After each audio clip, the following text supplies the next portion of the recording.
2014 2019లో బీజేపీకి అధికారం ఇచ్చిన రాష్ట్రం ఉత్తరప్రదేశ్. ఎందుకంటే 2014లో 282 సీట్స్ బీజేపీకి వచ్చాయి. అందులో 71 యూపీ నుంచి వచ్చాయి. అంటే మిగతా 211 మాత్రమే దేశంలోని ఇతర రాష్ట్రాల నుంచి.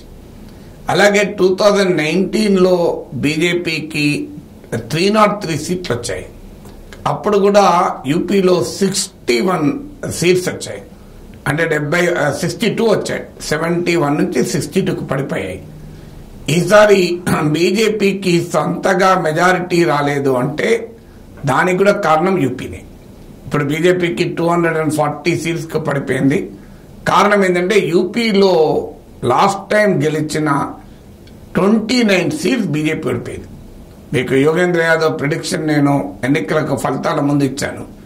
యూపీలో ఒక 15 సీట్లు బీజేపీ కోల్పోవచ్చు, 10-15 అన్నాడు. కానీ ఏకంగా 29 సీట్లు కోల్పోయాడు, 29.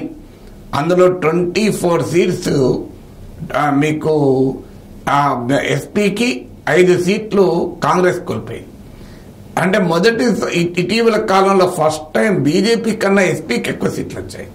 ఎస్పీ మొత్తం 63 చోట్ల పోటీ చేస్తే 37 చోట్ల గెలిచింది, 37. అంటే ఇప్పుడు బీజేపీకి వచ్చినాయి 33, కానీ ఎస్పీకి వచ్చినాయి 37.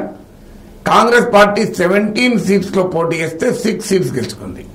సో కాంగ్రెస్ పార్టీ కూడా ఒక రిలేటివ్లీ గుడ్ పర్ఫార్మెన్స్ చూపింది.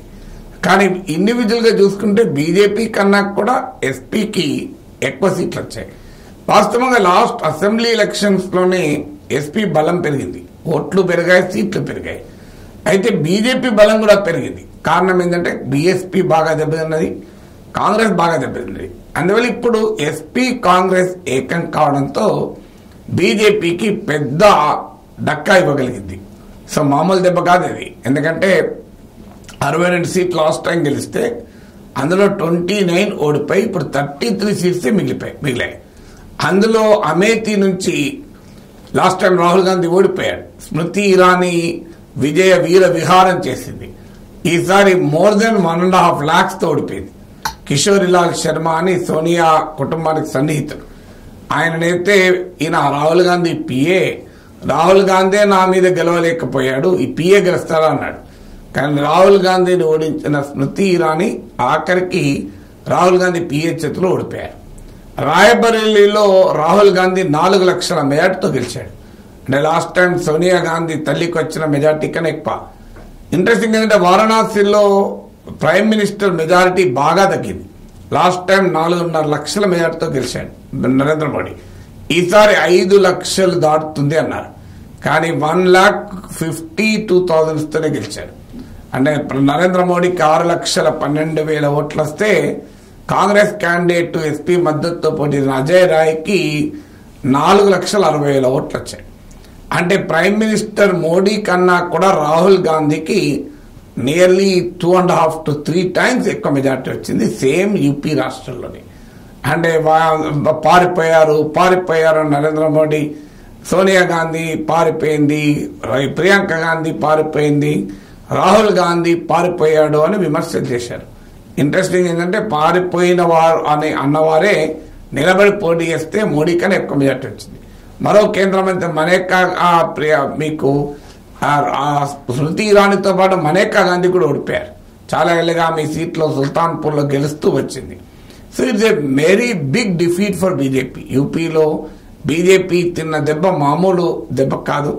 వాస్తవంగా బీజేపీ చాలా చిన్న చిన్న పార్టీలతో ఒక్కొక్క ప్రాంతంలో పాపులర్ గా ఉన్న ఒక్కొక్క backward caste, non Yadav OBC కాస్ట్లతో ఆధారంగా కలిగిన రాజకీయ పార్టీలతో పొత్తు పెట్టుకుంది. ఉదాహరణకు అనుప్రియ పాటిల్ నాయకత్వంలోని అప్నాదల్ సోనేలాల్, అలాగే సంజయ్ నిషాద్ నాయకత్వంలోని నిషాద్ పార్టీ, ఓం ప్రకాష్ రాజ్భర్ నాయకత్వంలోని సుహేల్ భారతీయ సమాజ్ పార్టీ, ఇలా కాస్ట్ బేస్డ్ చిన్న చిన్న పార్టీలతో బీజేపీ యొక్క బ్రాడ్ సోషల్ కోయలిషన్ నిర్మించింది.